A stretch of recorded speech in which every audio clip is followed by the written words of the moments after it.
mal en ese tiempo, en esa generación. Y lo maravilloso de esto es que al concluir, bueno, ya en la parte final en el versículo dice: si Jehová de los ejércitos no nos hubiese dejado un resto pequeño, como Sodoma fuéramos y semejantes a Gomorra.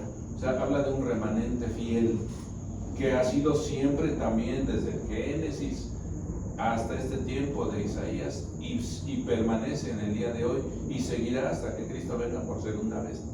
Pero el mal seguirá en etapas peores. Todavía Jesús dice en el capítulo 24 de Mateo: por haberse incrementado la maldad, el amor de muchos se enfriará. Entonces, si ya de suyo ahorita escuchamos, vemos y todo eso, que todo el mundo está de cabeza, todavía será peor más adelante. Gracias, lamentablemente, pero así está escrito. Así es, y sí, justamente lo que mencionábamos al principio, son ciclos. Tal vez ahorita nosotros podemos pensar que la juventud está desenfrenada y que con estas cuestiones de la tecnología pues esto está peor y demás, pero pues ahí tenemos el ejemplo, ¿no?, de Sodoma y Gomorra, e incluso el mismo Isaías aquí Dios compara, ¿no?, al pueblo de Judá en ese momento a lo mismo. Les decía, básicamente están iguales. Y en este bloque de Isaías, que vamos a estudiar precisamente el día de hoy, nos muestra que aunque el juicio llega, Dios no ha dejado de reinar y su plan de salvación sigue firme. Esta nueva sección va a comenzar de una manera impactante, y el hermano Roberto dio en el punto de esta primera parte, y es que si leemos Isaías 6, versículo 1 al 4, hermano Luis, ¿nos puede apoyar, por favor? Capítulo 6. 6 del 1 al 4.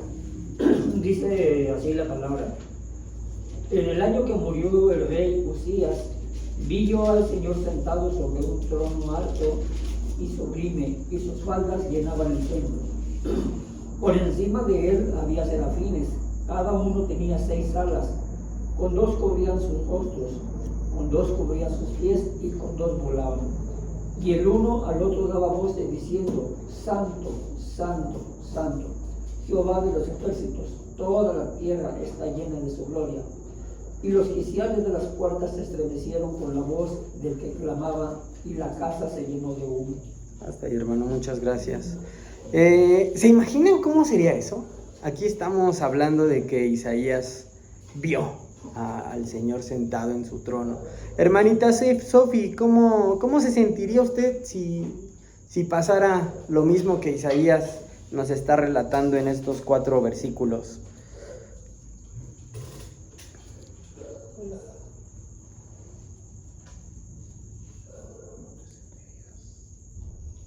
De ver a Dios sentado en su trono. Estaría contenta, estaría gozosa de verlo. Gozosa y contenta, pero me imagino una felicidad enorme, ¿no? Tremenda. Hermanita Susi, usted que está en línea, ¿cómo se sentiría si le pasara eso? Pues muy contenta de que Dios se fijara en mí para estar pues en su servicio, ¿no? Pues digo, es algo que uno sueña a veces, ¿no? Que digo, ay, que algún día viera a Dios, pero yo sé que nunca va a pasar eso.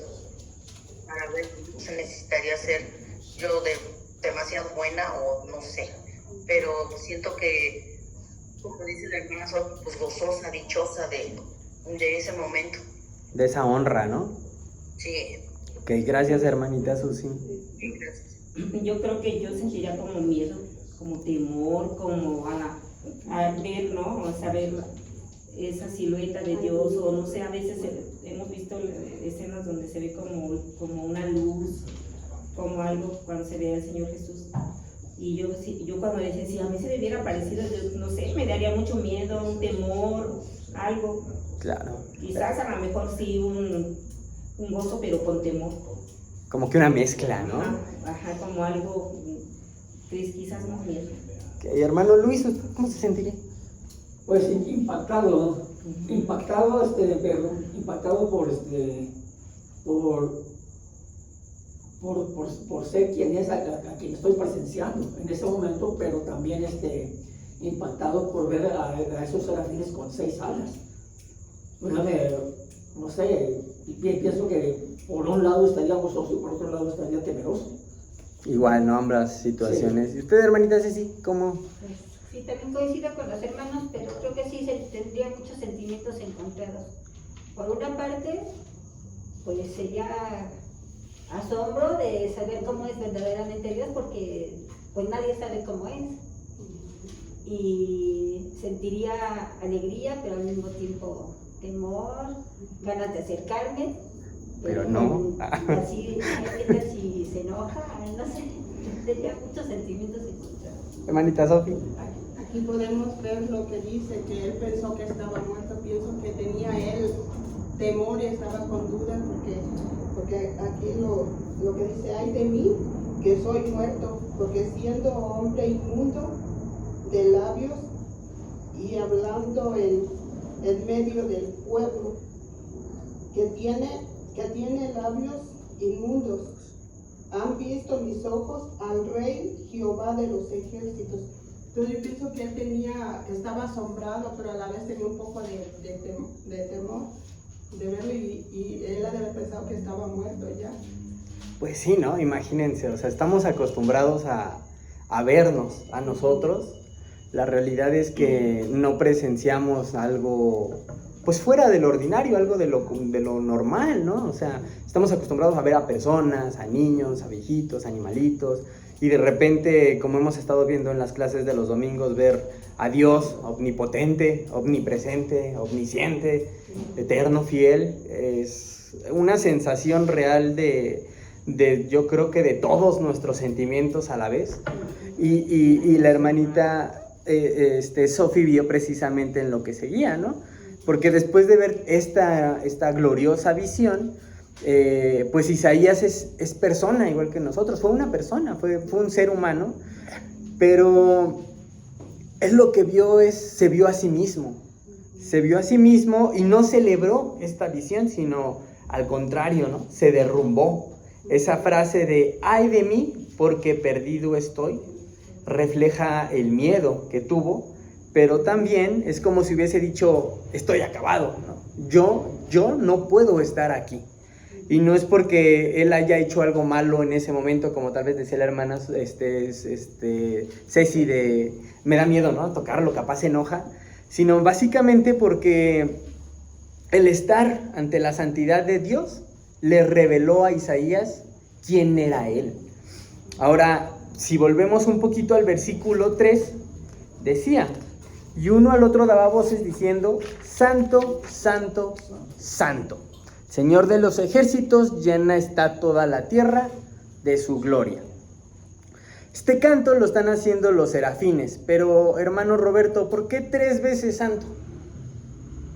Porque lo dice santo, santo, santo. Que todos los ángeles que están en el cielo, que se dedican a la adoración, es lo que repiten, santo, santo.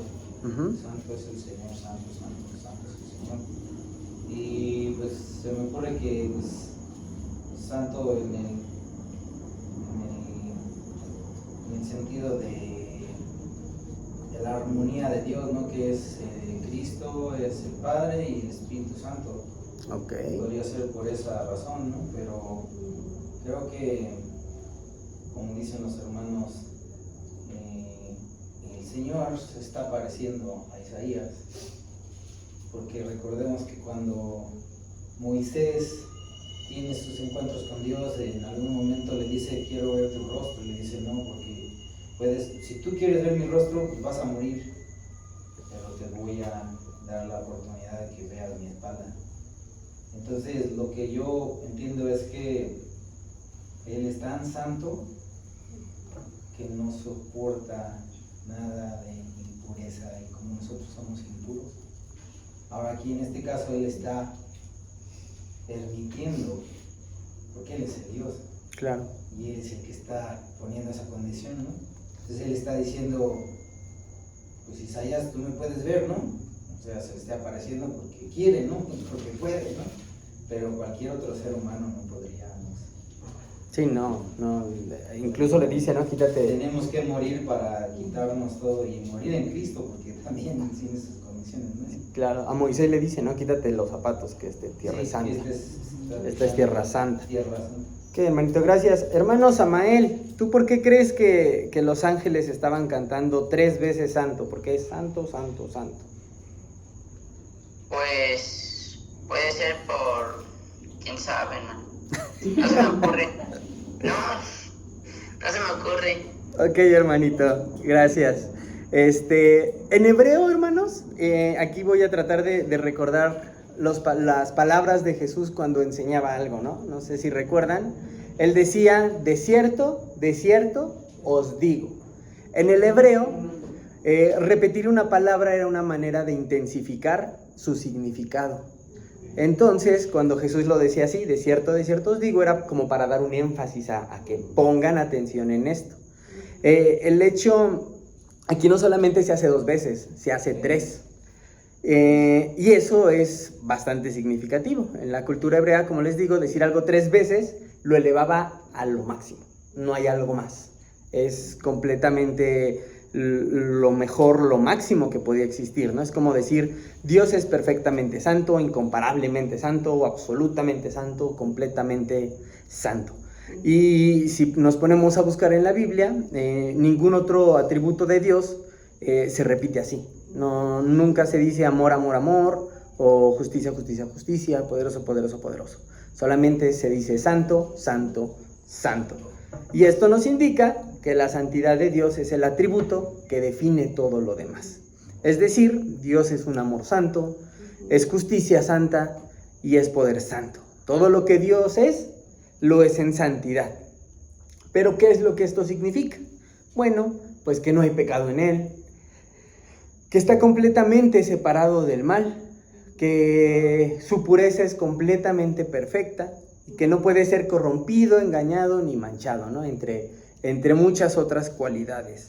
Y no solamente esto, el versículo también termina diciendo, llena está toda la tierra de su gloria.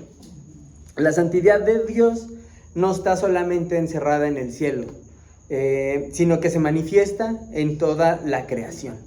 Todo lo que existe fue hecho para reflejar esa gloria de Dios, y eso nos incluye a nosotros como individuos, a nosotros como cristianos, pero principalmente a nosotros como iglesia.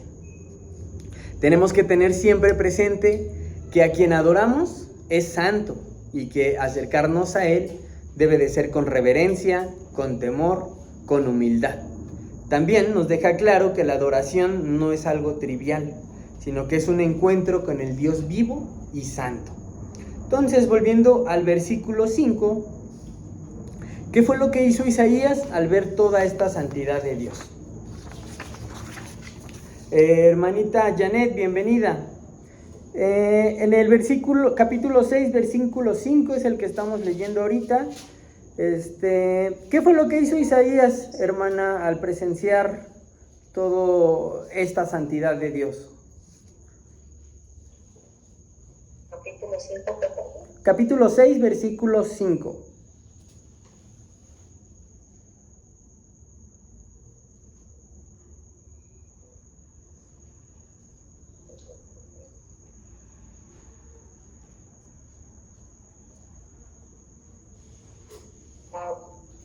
¿Pero cuál fue la pregunta? ¿Qué fue lo que hizo Isaías al ver, al tener esta visión de Dios, al presenciarlo? Bueno, pues él básicamente se asustó porque los israelitas sabían que estar en la presencia de Dios desde los tiempos del tabernáculo, pues era algo que solo estaba permitido para el sumo sacerdote. Ellos ya sabían que cualquiera que entrara ahí podría morir, y él, al ver que estaba en la presencia de Dios, por supuesto pensó que él también iba a morir, pues era un hombre pecador. Justamente, hermana, muchas gracias. Es un hombre pecador. Reconoció la impureza que tenía, ¿no? Soy de labios inmundos, fue lo que él mencionó, y después añadió, y habito en medio de un pueblo de labios inmundos. Primeramente confiesa que no son ni sus manos ni sus ojos, sino su boca. ¿Qué hay en nuestras palabras que revela ese interior que tenemos dentro de nuestro corazón, ¿no? Jesús nos dijo en Mateo 12:34, de la abundancia del corazón habla la boca. ¿Qué cosas hay que podrían estar ensuciando nuestros labios el día de hoy, hermanos? Tal vez palabras de crítica, de juicio, de burla, quejas constantes, chismes, mentiras, medias verdades, o simplemente un silencio que calla cuando deberíamos hablar, ¿no? Esa verdad o defender simplemente la justicia que sabemos. Hermano Luis. Igual también maledicencias. Maledicencias. Siempre. Exacto, hermano. Y no solo nosotros, también Isaías reconoce que vive en medio de un pueblo así. ¿Será que a veces también nosotros, como les preguntaba al principio, ya estamos tan acostumbrados al pecado que nos rodea, que en la actualidad ya nada nos escandaliza, oímos malas palabras, vemos maldad, escuchamos injusticia y ya no reaccionamos como Dios nos pide que lo hagamos? Como iglesia debemos de cultivar una conciencia viva del pecado, no para vivir en culpa, sino para vivir en constante arrepentimiento y dependencia de la gracia de Dios, ya que al estar conscientes de esta santidad, de que nuestro Dios es santo, santo, santo, lo que debemos hacer es despertar nuestra conciencia dormida, y pues eso básicamente es bueno, porque el reconocer nuestra condición nos permite recibir el perdón de Dios. Continuando en Isaías 6, hermanito Ricardo, ¿nos puede apoyar? Versículos 6 al 7, por favor, del capítulo 6.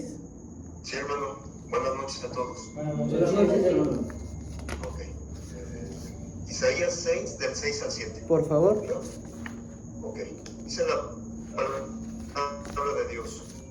Y voló hacia mí uno de los serafines, teniendo en su mano un carbón encendido, tomado del altar con unas tenazas, y tocando con él sobre mi boca dijo: he aquí que esto tocó tus labios, y es quitada tu culpa y limpio tu pecado.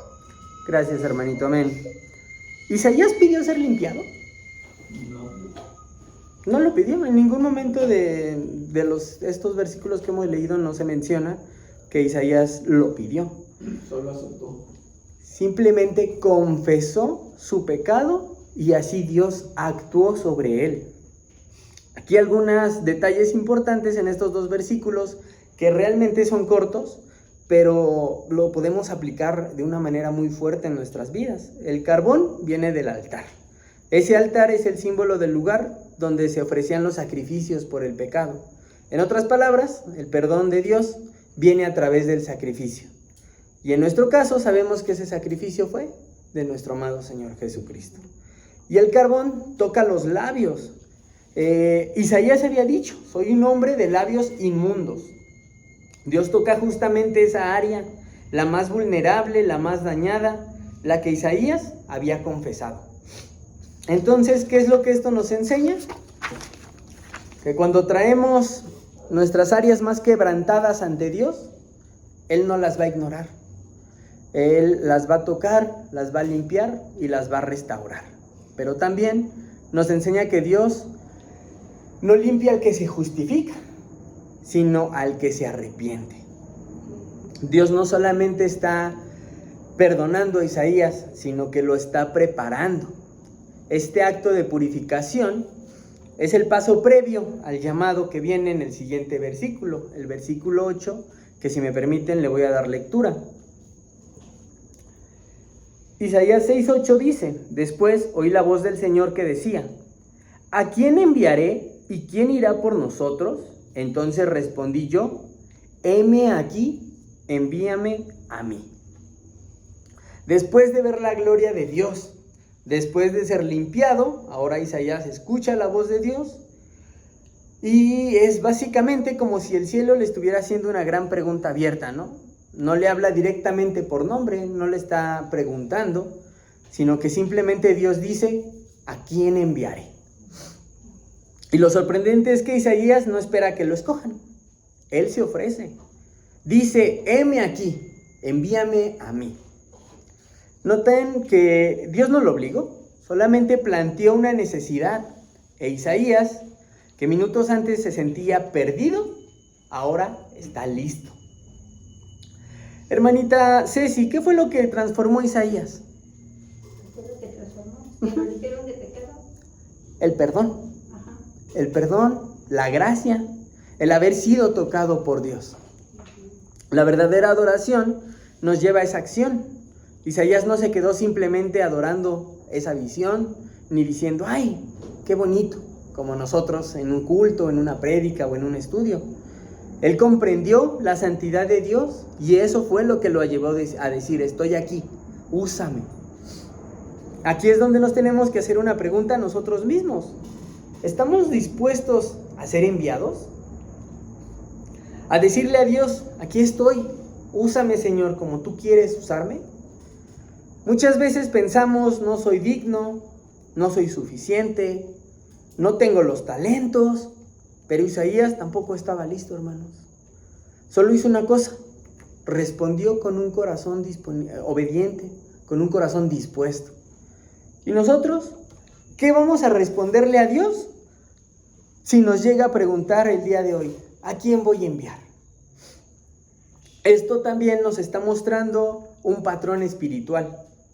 Primero, Dios nos confronta con su santidad. Después, nos lleva al arrepentimiento. Después nos limpia. Y entonces es cuando nos envía a servirle en el propósito que Él tiene para nosotros. Tenemos que recordar que Dios no llama a los perfectos, como bien decía nuestro hermano Roberto al inicio, sino a los que están dispuestos a ser purificados. Y aún más como cristianos debemos estar dispuestos a responder con ese mismo espíritu. Aquí estoy, Señor, envíame. Ya sea para predicar, ya sea para enseñar, ya sea para servir, para exhortar, para consolar, para edificar. Dios busca corazones disponibles. ¿Realmente estamos nosotros dispuestos al llamado de Dios sin poner condiciones ni pretextos? Hermanita Ceci, ¿nos puede ayudar en el versículo 9 al 13 del mismo capítulo 6, por favor? Y dijo, anda, y di a este pueblo, oíd bien y no entendáis, ved por cierto, mas no comprendáis. Engruesa el corazón de este pueblo, y agrava sus oídos, y ciega sus ojos, para que no vea con sus ojos, ni oiga con sus oídos, ni su corazón entienda, ni se convierta, y haya para él sanidad. Amén. Hasta el 3, hermanita, por ¿Hasta el favor. 13? Sí, por favor. Y yo dije, ¿hasta cuándo, Señor? Y respondió él, hasta que las ciudades estén asoladas y sin morador, y no haya hombre en las casas, y la tierra esté hecha un desierto, hasta que Jehová haya echado lejos a los hombres, y multiplicado los lugares abandonados en medio de la tierra. Y si quedare aún en ella la 10ª parte, ésta volverá a ser destruida, pero como el roble y la encina, que al ser cortados aún queda el tronco, así será el tronco, la simiente santa. Amén. Gracias, hermanita. Lo que está diciendo Dios en estos versículos no es que el mensaje de Isaías fuera para que la gente no lo entendiera, sino que no iba a ser recibido fácilmente. La gente escuchará con los oídos, pero no va a querer entender. La gente va a ver con los ojos, pero no va a reconocer su pecado. Y no es que Dios los obligue a no entender, sino que al rechazar la verdad una y otra vez de manera constante, como en ese ciclo que mencionábamos, los corazones se vuelven cada vez más duros. Dios le está diciendo a Isaías, ve y predica fielmente, aunque no te escuchen, aunque te rechacen, aunque no veas un fruto inmediato. ¿Cuántos de aquí estaríamos dispuestos a servir a Dios, aunque nadie nos lo reconozca? Aunque no veamos resultados de manera inmediata, aunque nuestra fidelidad nos haga impopulares y objetos de ataques, de reclamos, de críticas. En el versículo 11, Isaías le pregunta, básicamente quiere saber, ¿cuánto va a durar esta resistencia, esta dureza? Y la respuesta de Dios básicamente fue será largo. Isaías aceptó esa misión sabiendo que no lo iban a escuchar, que su mensaje sería rechazado, que no habría multitudes siguiéndolo con entusiasmo, y sin embargo su respuesta fue, heme aquí, envíame a mí. Hoy muchos quieren servir a Dios, si eso implica reconocimiento, éxito, fama, aplausos. Sin embargo, hermanos, eso no es un verdadero siervo de Dios. Un verdadero siervo no busca agradar a los hombres, lo que busca es agradar al Señor. Gálatas 1:10 nos lo dice. Hermanita Rubí, ¿puedes apoyarnos? Gálatas 1:10.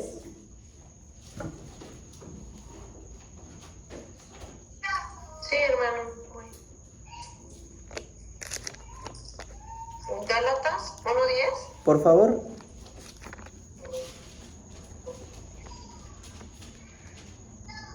Dice la palabra de Dios. ¿Por qué busco ahora el favor de los hombres o el de Dios? ¿O me esfuerzo por agradar a los hombres? Si yo todavía estuviera tratando de agradar a los hombres, no sería siervo de Dios. Amén. Gracias, hermana. ¿Estamos dispuestos a ser fieles aunque nadie lo valore?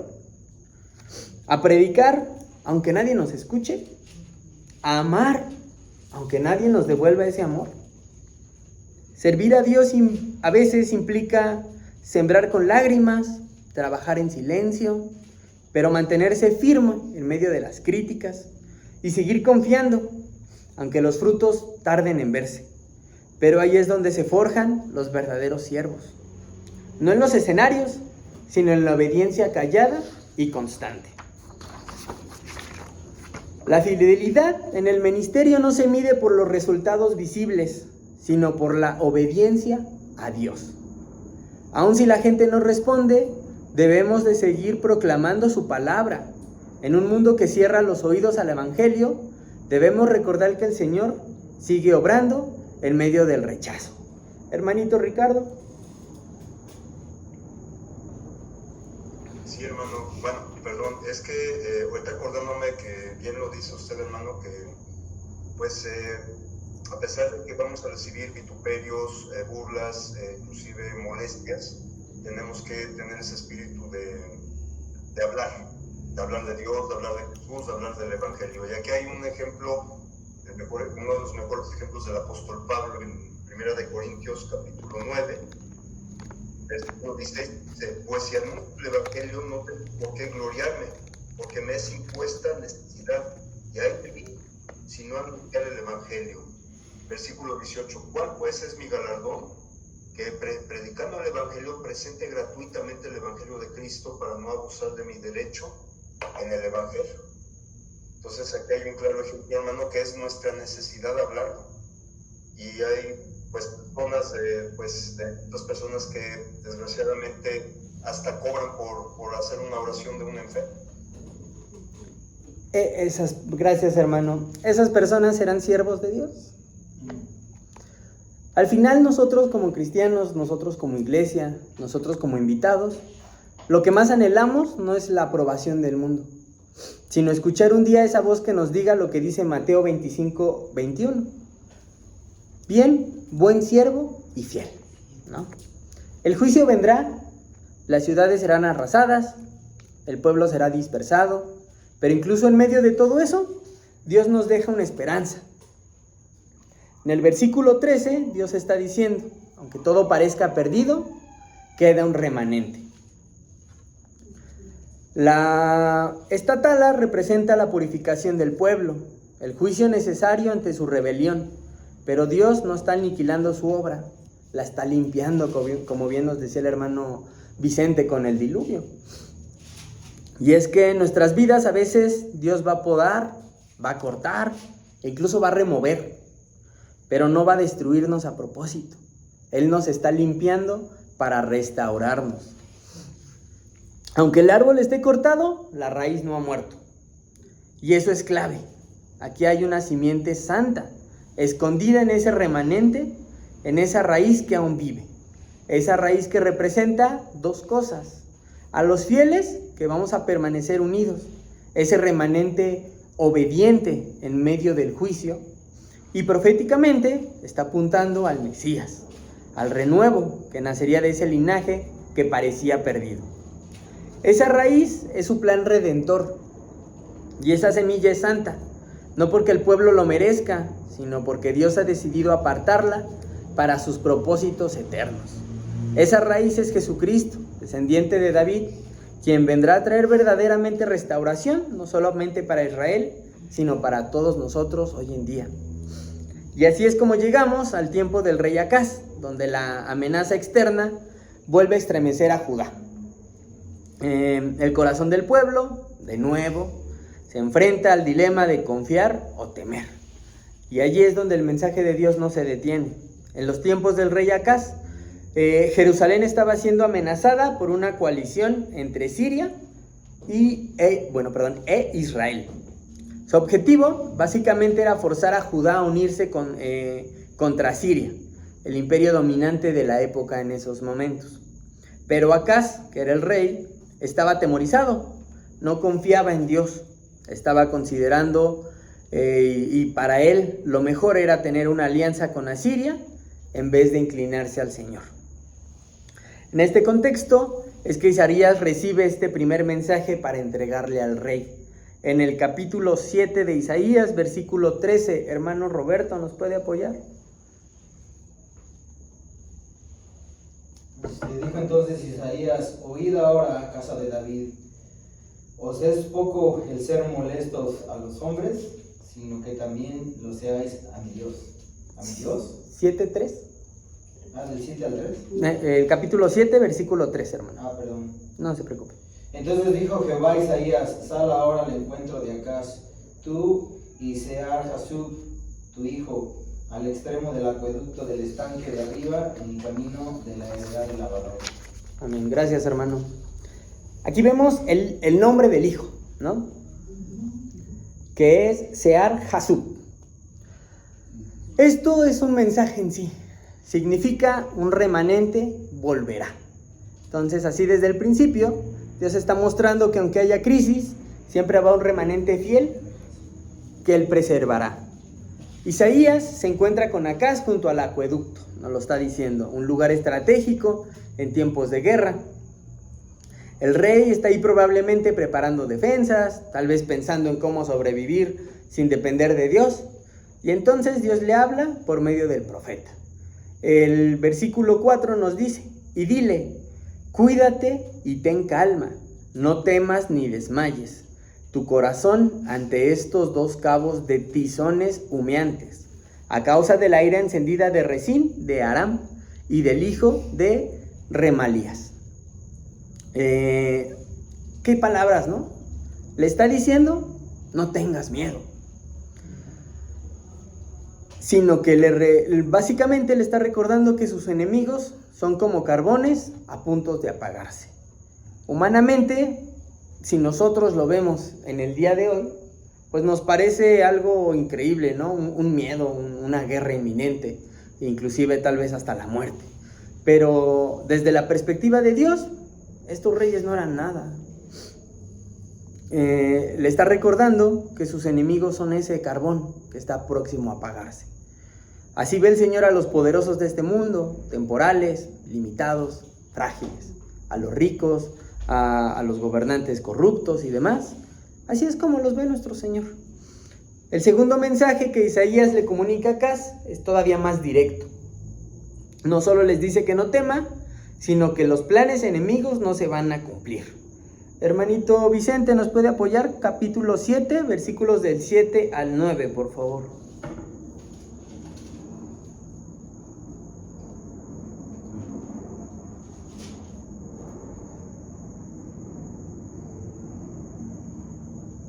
Por tanto, Jehová el Señor dice así: no subsistirá ni será, porque la cabeza de Siria es Damasco, y la cabeza de Damasco Resín, y dentro de 65 años Efraín será quebrantado hasta dejar de ser pueblo. Y la cabeza de Efraín es Samaria, y la cabeza de Samaria el hijo de Remalías. Si vosotros no creyereis, de cierto no permaneceréis. Amén. Gracias, hermano. Si ustedes no creyeren, de cierto no permanecerán. Es decir, nuestra fe no es opcional, hermanos. Es la base para resistir esos tiempos difíciles. Sin confianza en Dios, cualquier estrategia humana se va para abajo. Pero Acaz, en vez de confiar, sigue dudando. Por eso Dios, en su misericordia, le ofrece una señal. Hermano Luis, ¿nos puede apoyar con el versículo 11? Sí, dice así la palabra. Pide para ti señal de Jehová tu Dios, demandándola ya sea de abajo en lo profundo o de arriba en lo alto. Gracias, hermano. ¿Se imaginan qué oferta? O sea, ¿quién no quisiera escuchar hoy en día eso, no? Que Dios nos ofrezca una señal para saber si lo que estamos haciendo es correcto, si la decisión que estamos a punto de tomar es la que Él quiere para nuestra vida. ¿No anhelaríamos saber con certeza que lo que estamos a punto de hacer es la voluntad de Dios? Pero Acaz, en una actitud que parece de benevolencia, en realidad lo que responde es con rebeldía, diciendo: no pediré ni tentaré al Señor, en el versículo 12. A primera vista esto puede sonar muy piadoso, como si estuviera respetando a Dios, pero en realidad era todo lo contrario. No fue humildad, fue incredulidad disfrazada. Acaz no quería pedir una señal porque no quería rendirse a la voluntad de Dios. Él ya había decidido apoyarse en Asiria, y una señal de Dios iba a estorbar en su plan. ¿Cuántas veces actuamos igual? ¿Cuántas veces aparentamos obediencia mientras por dentro ya decidimos realmente lo que queremos y lo que vamos a hacer? Nos excusamos en frases mientras evitamos que Dios nos confronte con su verdad. Y ahí es donde viene la respuesta firme de Dios en el versículo 13 del capítulo 7. Entonces Isaías dijo: oigan ahora, casa de David, ¿les parece poco cansar a los hombres que también cansarán a mi Dios?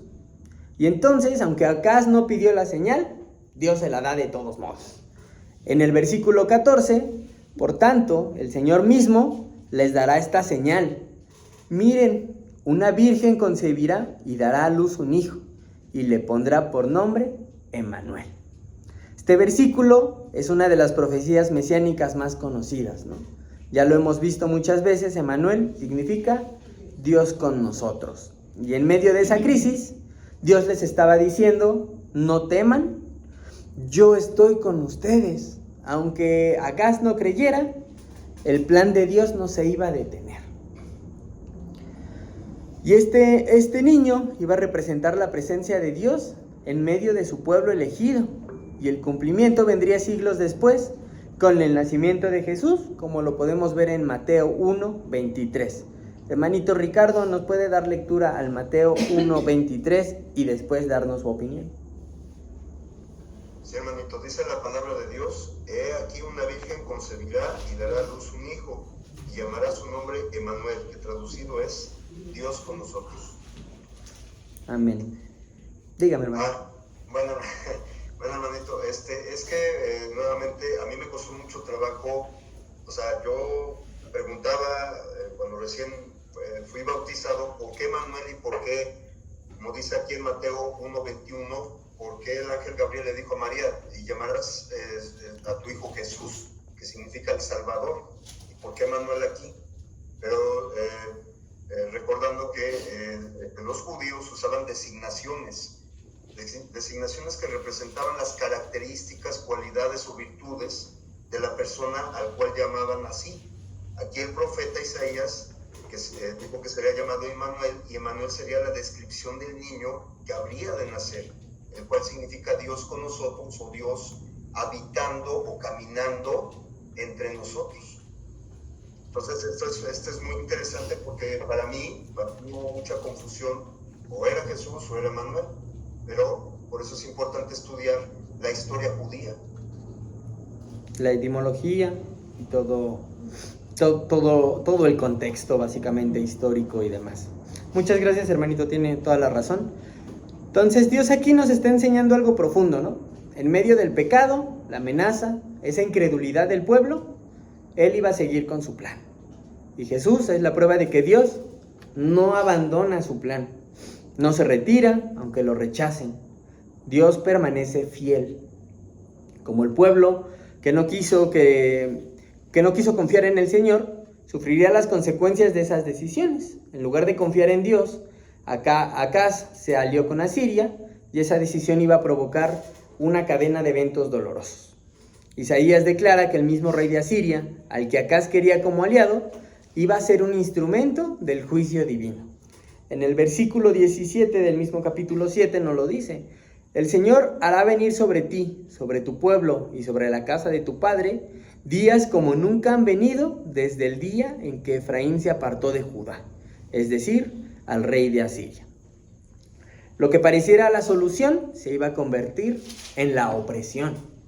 Y es que cuando el pueblo rechaza al Señor, inevitablemente se pone bajo el dominio de otros poderes. La desobediencia trae esclavitud. Y eso es lo que le esperaba a Judá. Y es lo que nos espera hoy, la esclavitud del pecado. Isaías describe una tierra desolada, donde la agricultura iba a ser reemplazada por la desesperación, donde el sustento escasearía y la abundancia iba a ser sustituida por pobreza. Pero incluso en este anuncio del juicio, sigue respondiendo la presencia de Emmanuel.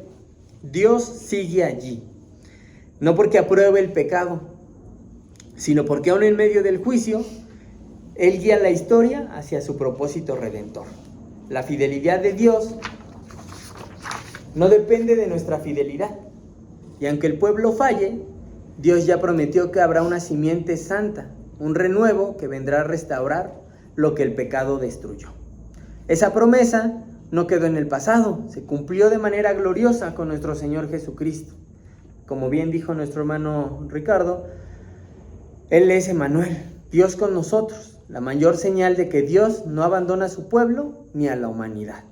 Y esa promesa sigue viva hoy, porque no solamente vino Jesús a vivir entre nosotros, sino que hoy en día habita en nosotros por medio del Espíritu Santo. Juan 14, versículos 16 al 17, nos recuerda las palabras del Señor. Hermana Irma, ¿nos puede apoyar, por favor? Juan 14, versículos del 16 al 17.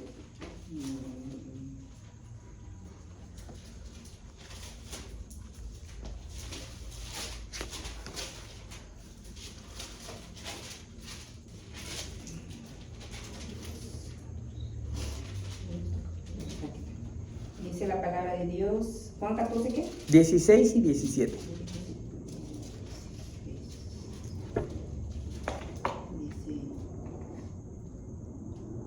y yo pagaré al Padre y os dará otro consolador, para que esté con nosotros para siempre. Y el Espíritu de verdad, el cual el mundo no puede recibir, porque no le ve ni le conoce. Pero vosotros Estará con ustedes. lo conocéis, porque mora con vosotros y estará en vosotros. Gracias, hermanita. Amén. Entonces, esta profecía no fue solamente un momento en la historia, es una realidad permanente. Dios con nosotros, en nuestras luchas, en nuestras decisiones, en nuestras pruebas. Él está aquí, pero nosotros lo estamos buscando. ¿Realmente nos apoyamos en Él o seguimos confiando en alianzas humanas, como lo hizo Acaz? Cuando Acaz rechazó la señal, no detuvo los planes de Dios. Y eso nos debe de consolar. Porque aunque haya corazones que no crean, la fidelidad de Dios no depende de la respuesta del hombre. Él ya había dicho que Emmanuel vendría y vino. Pero Isaías nos lleva más allá del tiempo de Acaz. Nos muestra que la promesa de Emmanuel no quedó en una frase o en una profecía borrosa. Se vuelve más clara y más viva. Y esto lo podemos ver claramente en la primera parte del capítulo 9. Aquí el profeta describe lo que significará esa presencia divina entre nosotros. Hermanito Luis, ¿nos puede apoyar? Isaías capítulo 9, versículo 2. Dice la palabra de Dios: el pueblo que andaba en tinieblas vio gran luz. Los que moraban en tierra de sombra de muerte, luz resplandeció sobre ellos. Amén. Gracias, hermano. ¿Esa luz quién es, hermano Roberto? Pues es la maldad, ¿no? Es el pecado. Al contrario, esa luz es Dios. Esa luz es Jesucristo.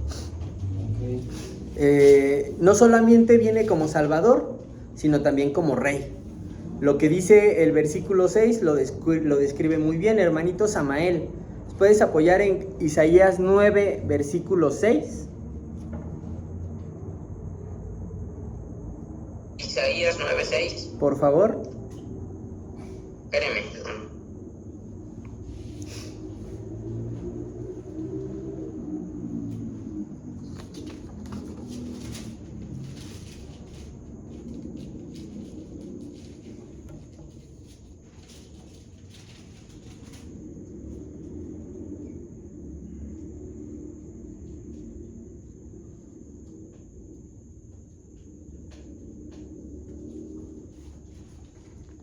Porque un niño nos es nacido, hijo nos es dado, y el principado sobre su hombro. Se llamará su nombre admirable, Consejero, Dios fuerte, Padre eterno, Príncipe de paz. Amén. Gracias, hermano. Estamos viendo cómo lo describe con títulos que básicamente no se pueden aplicar a ningún otro ser humano. Cada uno de esos nombres revela algo en el carácter divino y en ese propósito eterno que tiene. Él es admirable consejero, porque su sabiduría no se compara con la del mundo. ¿A quién recurrimos cuando estamos confundidos? ¿Buscamos la voz del rey o buscamos la opinión popular?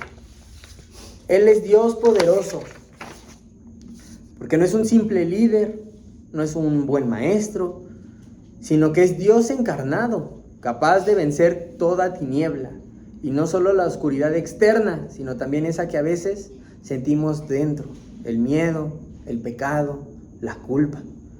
Él es Padre eterno, un Rey que no cambia, no abandona, no se debilita. Su amor es constante, incluso cuando nosotros no lo somos. Él es Príncipe de paz, porque solo bajo su gobierno hay verdadera paz. No una paz superficial, sino esa que calma el alma, aún en medio del dolor, en medio de la incertidumbre. ¿Sí, hermanito Ricardo? Sí, hermano, donde dice Padre eterno, hermano, recordemos que cuando Jesús es el Hijo de Dios, Jesús es igual a Dios, está al mismo nivel que el Padre, y Jesús muchas veces obviamente lo ubican en el pesebre, pero realmente Jesús ahí es donde se dio a conocer en el pesebre, bueno, tal vez en la carne, pero Jesús estaba desde la creación, o sea, estaba igual que el Padre, que el Espíritu Santo. Entonces aquí el Padre eterno es que Jesús es eterno, Jesús es el Hijo de Dios, es igual a Dios, y Jesús es Dios. Amén, hermano. De hecho ahí en Juan 1, ¿no? Juan 1:1 nos dice el verbo, y posteriormente en el 14 nos dice, y el verbo se hizo carne. Él es Padre eterno, Él es Príncipe de paz, Él es Dios poderoso. Isaías anuncia que este reinado no va a tener fin. Y aunque Judá estaba rodeada de amenazas, Isaías ya veía algo más grande, un reino eterno que se establecería, no con espadas ni con ejércitos, sino con el celo del Señor de los ejércitos, como nos lo dice el versículo 7. Porque esta profecía no solo es una historia cumplida, es un llamado presente. Si Cristo es nuestro Rey, entonces su luz debe brillar en nuestra vida día con día. Entonces, después de escuchar todo esto, uno podría pensar, ¿cómo es posible que con estas señales tan claras el pueblo siga sin confiar en Dios. Hermanita Susi, ¿usted por qué cree que el pueblo siga sin confiar en Dios aún con todo esto que ya vimos?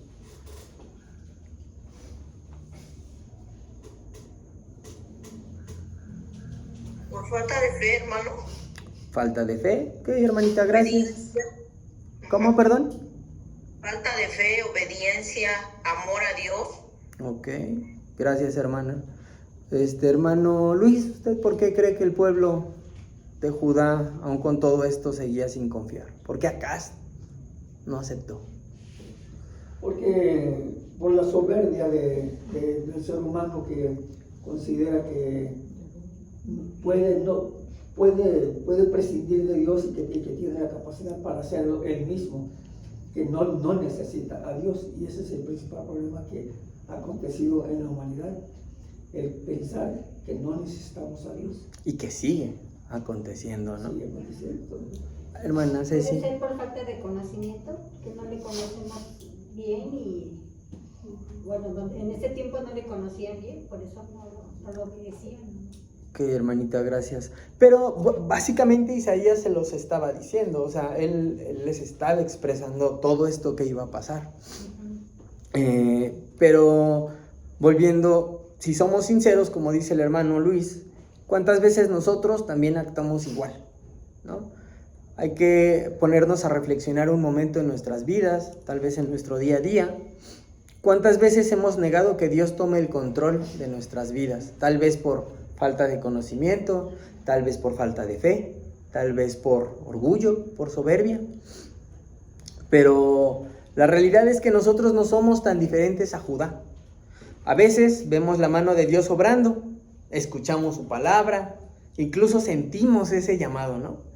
Pero cuando llega la presión, cuando llega el miedo, cuando llega la incertidumbre, lo que buscamos son salidas humanas, en lugar de confiar en Él y en lo que Él ya prometió. Y precisamente eso es lo que vamos a ver en el capítulo 8. Manitos, ya pasó una hora, vamos a dar por terminado el estudio hasta aquí. Como ven, vimos el capítulo 6, el capítulo 7, nos extendimos bastante porque básicamente son dos capítulos demasiado importantes en el libro de Isaías. Y pues más que nada vemos esa reflexión en nuestra vida diaria, ¿no? Tanto vamos a responder a ese llamado como Isaías lo hizo en su momento, a pesar de saber que somos humanos llenos de pecados, llenos de problemas, llenos de errores, tal vez falta de conocimiento, tal vez falta de fe, pero hoy estamos escuchando justamente lo que es Dios. No necesitamos una visión, no necesitamos estar sentados al lado de Isaías y ver a los querubines bajando. Hoy tenemos la palabra de Dios, que es básicamente lo mismo, hermanos. Hoy también nosotros estamos conociendo y estamos aprendiendo quién es Dios. Y el llamado sigue siendo el mismo. Dios nos está preguntando ¿a quién enviaré? Y la respuesta de nosotros puede ser o temer, no confiar, o responder como Isaías: estoy aquí, úsame, Señor. Hermanos, no sé si tengan más comentarios, alguna pregunta, duda, queja, sugerencia. Darte las gracias, no sé, por tu tiempo y tu preparación. Estuvo muy claro y muy entendible. Dios te siga bendiciendo. Gracias a Dios, hermano. Hermanita. Pues yo creo que cuando Dios nos llama, sí te da temor, sí nos da que a lo mejor no vas a poder hacerlo, a lo mejor, pues todo, ¿no? Todo lo que involucra el servir al Señor, sabemos que no vas a agradar al hombre y va a haber mucho conflicto, pero cuando analizamos que es tan hermoso obedecerlo, hacer la voluntad de Él, ser cristiano es muy bonito, es una cosa preciosa, porque sabemos para qué trabajamos. Sabemos que es Dios el que nos está calificando. Yo siempre me lo imagino con la boleta, ¿no? Como las niñas, ¿no? Y sí, palomita, y lo hiciste bien. Porque Dios no es como nosotros. Él no está viendo nuestros errores. Él está viendo el esfuerzo que hacemos.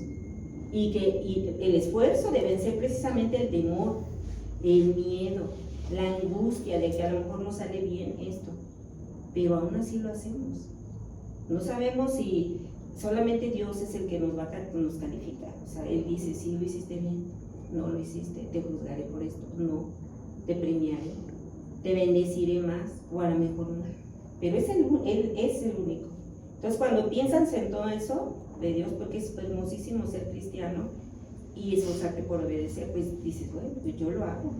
Así como Isaías ve al Señor, ve a Dios y le da el temor, ¿no? Por decir, híjole, pues yo como ya estaré muerto para estar viendo toda esta cosa tan bonita. Y aparte no lo mereces, porque dices, ¿cómo yo es posible que Dios se pueda fijar en alguien así pecadora como yo, que ha hecho tantas cosas? ¿Y cómo es posible? Y a veces hasta te sientes indigno, como dices, ¿no? de esa parte. Pero piensas en lo bonito que es, que si sufres, lloras a veces, porque no, las cosas están mal, y ves, pero aún así sigues. Y si te caes, sí se cae uno, pero te levantas al otro día, por 5 minutos, ¿no? Como antes me decía una, no hombre, dice, si es algo mundano, me decía, hace muchísimo, dice, una amiga, yo cuando mi esposo se fue, yo lloré 5 minutos y después seguí mi vida. Y me daba mucha risa que dijera eso, ¿no? Entonces hay veces, sí te tienes que levantar, no es así. Entonces sí, es bonito ser cristiano, es bonito obedecer al Señor, es difícil, da temor, da miedo, pero hay que seguir. Gracias por tu clase, María, estuvo muy... Gracias a Dios, hermana. Y ese motor, ¿no? Porque muchos piensan que ya me bauticé y ya fue, ya le cumplí a Dios y listo. Y es el inicio, el bautismo es esa llave de arranque, ¿no? En un carro, y el motor es el entender que a pesar de nuestros pecados, que a pesar de todo lo malo que somos, Dios nos perdonó y Dios nos ama. Y cada vez que uno recuerda eso, le da, ¿no? Y como que acelera, básicamente ese es el motor de un cristiano, el amor, la gracia, el entender esa gracia de Dios aplicada en nuestras vidas. Gracias, hermana Irma. Hermanita Rubí.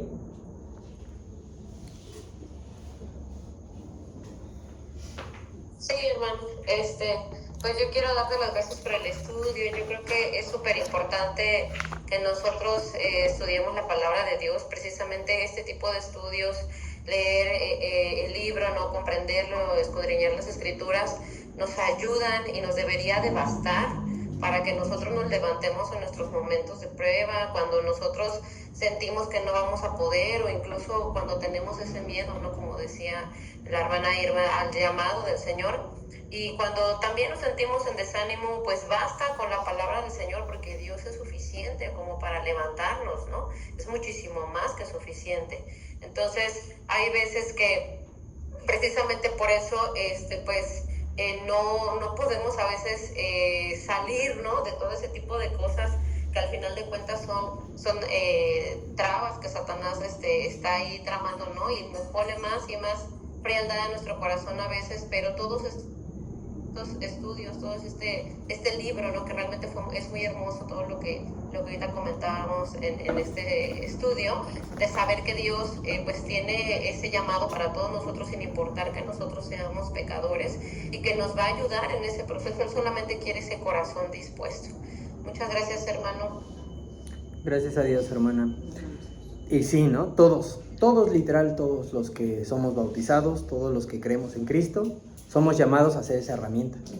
Somos llamados a servir a Dios. Como les decía en el estudio, o sea, podemos poner miles de pretextos, pero el llamado de Dios está ahí, desde incluso antes de nacer. Hermanito Ricardo.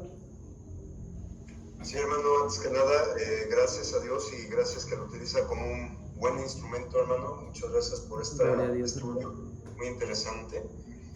Y pues, hermano, yo me quedo con estos 2 avisos importantes, y yo agregaría un tercero. Primeramente, una virgen concebirá. 2, un niño nacerá y será llamado admirable consejero, Padre eterno. Entonces, ¿qué nos está dando a entender aquí Isaías, hermano? La buena nueva. ¿Sí? Dios va a venir con nosotros